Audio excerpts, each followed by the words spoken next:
Olá, sou o professor John Benchimol.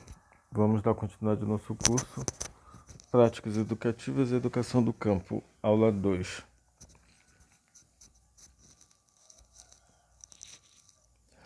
Vamos falar sobre as contribuições sobre a aprendizagem e educação do campo. Primeiramente, a gente precisa entender a diferença entre a educação do campo e a educação urbana. Na educação do campo, a gente vai encontrar algumas coisas, mas não tantas como a educação urbana. O que a gente tem na educação urbana? Professores, uma escola mais estruturada, com biblioteca, com ali umas quadras de esporte, professores de diversas disciplinas, coordenação, direção, as pessoas da Copa, as pessoas que fazem a limpeza da escola, as pessoas que fazem a segurança da escola. A gente vai ter também uma proximidade maior com a comunidade, com a maior parte da comunidade. A gente vai ter próximo a essa escola, em outro bairro, ou bem próximo mesmo, outra escola com o mesmo padrão desta mesma escola. Na zona urbana, a gente tem uma proximidade maior com a fiscalização, né? Com o legislativo, com o Ministério Público, até mesmo um número maior de pessoas faz com que o investimento seja maior também, pelas necessidades daquele local. Já na educação do campo, isso é totalmente diferente. A maioria das vezes a gente não vai encontrar essa estrutura física, pedagógica e também estrutural igual da educação urbana. Não teremos professor direcionado para uma disciplina apenas. A maioria dos professores é multisseriado, que atua em diversas disciplinas, porque a maioria das escolas na educação do campo é apenas para os anos iniciais. Quando os alunos passam para o ensino fundamental 2 e o ensino médio, eles já têm que ser direcionados pelo transporte público escolar para para as escolas na zona urbana. Então, nessas escolas na zona rural, não vai ter uma direção, uma coordenação, um apoio pedagógico para esses professores. Não vai ter biblioteca, não vai ter uma estrutura física tão grande quanto a da escola na cidade, né? Na zona urbana. Então, isso tudo já leva a uma diferenciação. Isso pode prejudicar o processo de ensino-aprendizagem do aluno. Quando se trata dessa questão do transporte, dessa distância que o aluno vai ter que percorrer da sua casa até a escola, há um desgaste maior desse aluno. O aluno acaba sendo sofrendo mais estresse do que os outros alunos, que não precisam passar por todo esse processo. Quando o aluno estuda pela manhã, por exemplo, tem que chegar às 7 horas na escola, e a duração dessa viagem é de 2 horas, ele tem que acordar bem mais cedo para se arrumar. Nem sempre ele se alimenta bem. Então, se ele acordar às 5 horas e pegar o transporte, chegar às 7, quando ele voltar para casa, já vai ser 1 ou 2 horas. Então, ele acabou passando um período muito maior sofrendo esse estresse. Enquanto outros alunos acordaram mais 6h30, se alimentaram bem, caminharam 5 ou 10 minutos e chegaram à escola. Ao sair, meio-dia já estão na escola, já estão em casa. Então todo esse estresse durante o período do ano escolar prejudica totalmente ou em parte, né, o processo de ensino-aprendizado desse aluno, fazendo com que, na maioria das vezes, por falta de motivação, ele acaba se evadindo da escola. Então, essa evasão escolar é muito grande por causa dessa dificuldade. Existem legislações que priorizam que existam, né, escolas na próximas próximas àquela comunidade. Porém, não tem um investimento suficiente e nem público suficiente para que tenha esse investimento. Então, ó, algumas prefeituras acabam preferindo, né, disponibilizar o transporte público escolar.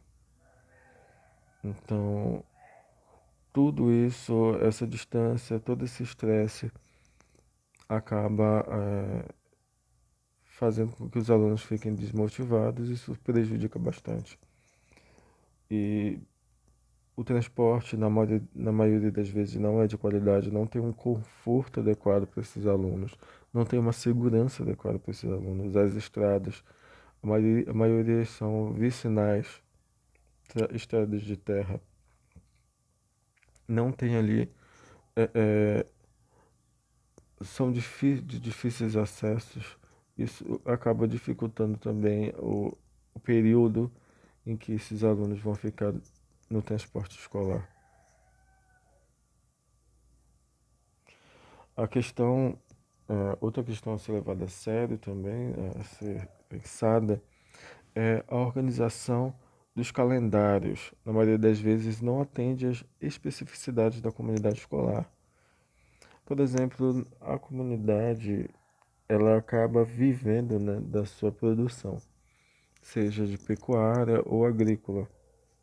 Em algumas situações, quando a safra, né, quando ou eles estão indo plantar ou estão indo colher, o aluno, na maioria das vezes, ele acaba deixando de ir para a escola para ajudar a sua família nesse processo de colheita ou de plantação, de semeadura.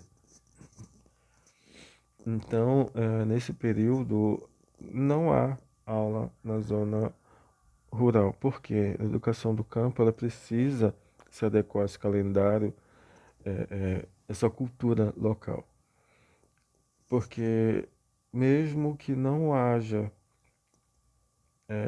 uma situação que se adeque, o professor ele precisa desenvolver algo, porque na maioria das vezes ele está ali sozinho naquela escola, né?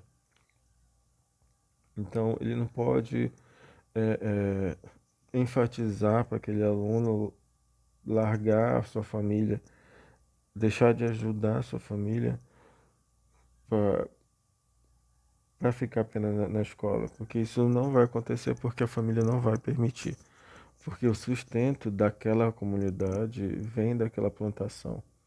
Então, na maioria das vezes, eles não vão permitir com que o aluno vá à escola, porque ele tem que ajudar nessa situação. Então, o professor, então a escola, ela tem que se adequar àquela realidade também. Ela tem que se adequar à cultura daquela comunidade, porque de fato eles precisam daquela produção. E o aluno ele está inserido naquela cultura, está inserido naquela relação social que, independente da escola ou não, vai ser desenvolvida. Além disso, há um desmonte das escolas localizadas no campo, com a própria organização das escolas privilegiando conteúdos hierarquizados e que valoriza os conteúdos mostrando apenas a educação, mostrando mais conteúdos que se remetem à comunidade urbana, né? A cidade, algo bem mais distante da realidade deles no campo. E isso faz com que os alunos não consigam articular tão bem, porque eles não conhecem aquela realidade. Você tem que mostrar, associado ao seu conteúdo, a realidade deles, né? Você não vai problematizar dentro do seu conteúdo algo que eles não têm acesso. Por exemplo, eles moram no campo, então você tem que falar sobre algo relacionado ao campo, problematizar algo relacionado ao campo. Porque se você for fazer, é, dar exemplos, tentar mostrar algo que eles não veem, que eles não têm acesso, isso vai prejudicar bastante o processo de aprendizagem dele. E vão desmotivá-los muito, eles vão acabar se sentindo inferiorizados por não ter esse contexto urbano, não ter esse conhecimento. Então, o professor ele precisa articular, o aluno para que ele sim, quando ele estiver na zona urbana, ele poder, desenvolver as suas relações sociais adequadamente. Mas sempre levando em consideração que ele está no campo. Então, o principal ali a ser apresentado são temas, problematizações referentes a essa realidade. A outra questão é a ausência de materiais didáticos, a estrutura escolar, né? Falta de biblioteca, entre outras questões, que acabam prejudicando esse processo de ensino-aprendizado. Porque, como eu falei, na educação urbana, o investimento é maior. Você encontra biblioteca, você encontra a copa, você encontra uma área maior para ter acesso ao lazer, a jogos, né, ao esporte. E tem mais funcionários, tem mais estrutura, um maior apoio pedagógico. Enquanto na educação rural não, a educação do campo não. A maioria das vezes está ali só um ou dois professores. Não tem, não tem aí essa estrutura como na educação das escolas urbanas. É necessário o professor assumir essa função de educador mesmo. Educação para efetivar o processo de ensino-aprendizado.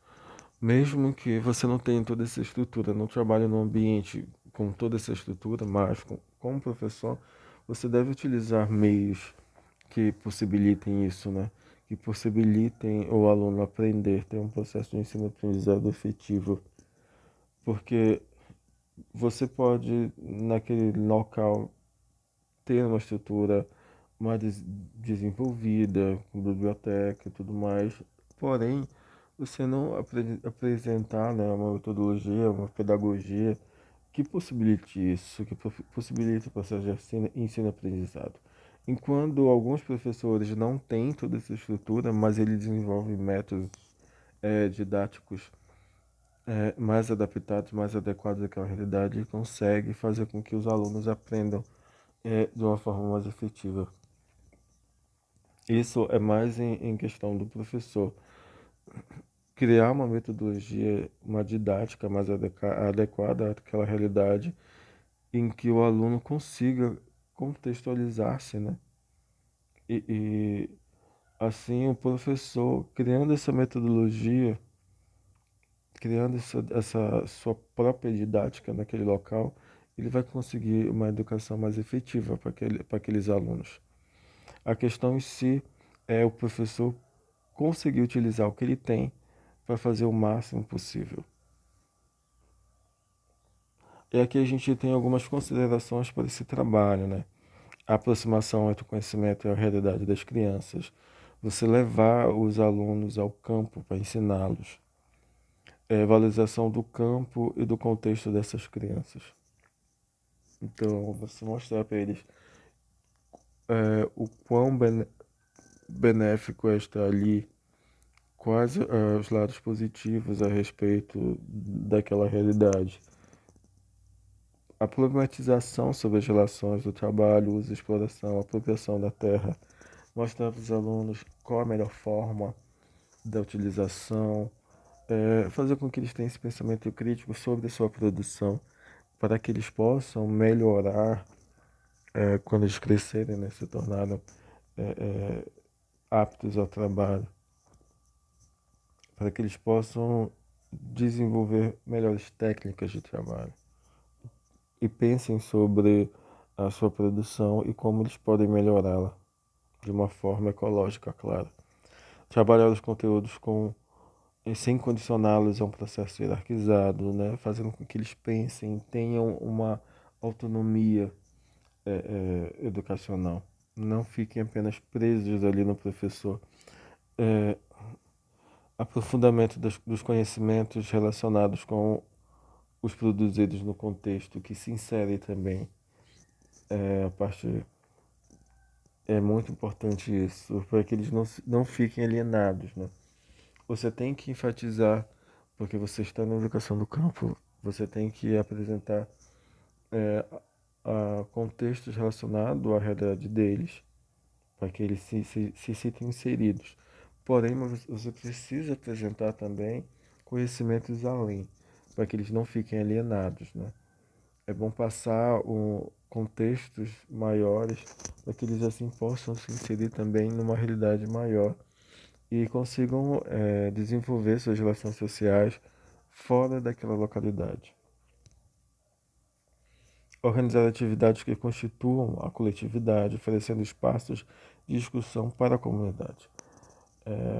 Por se tratar, na maioria das vezes, uma comunidade menor do que a gente está, do que a gente já tem ali uma prática, né, na educação rural, a uma comunidade menor, a, os alunos, a quantidade de alunos são menores. Então ali você já pode conseguir fazer uma reunião de vez em quando com comunidade, conversar a respeito de determinados temas, aproximar relações com outras escolas quando puder, né? Trocar experiências, passar um conhecimento articulado com a prática social do aluno, articulação teórica prática, opção de currículo integrado. Esses aspectos são alguns exemplos do que pode ser considerado nas escolas para que o processo de ensino-aprendizagem sejam efetivados. O professor ele deve se adequar àquela localidade, àquela estrutura, né? Ele não precisa ficar ali pensando, se eu tivesse uma estrutura, se eu tivesse um laboratório, ou se eu tivesse uma biblioteca, ou se eu tivesse isso ou aquilo. Não. Ele deve utilizar o que ele tem, não é? Ele deve utilizar o que ele tem para fazer o máximo possível com aquilo, para mostrar para os alunos que ele, eles podem produzir, eles podem ser cidadãos, que eles podem desenvolver o seu conhecimento mesmo estando numa comunidade rural. A organização da prática pedagógica coerente com a concepção da educação do campo terá o compromisso com a formação do aluno, com a mediação do conteúdo e com a transformação social.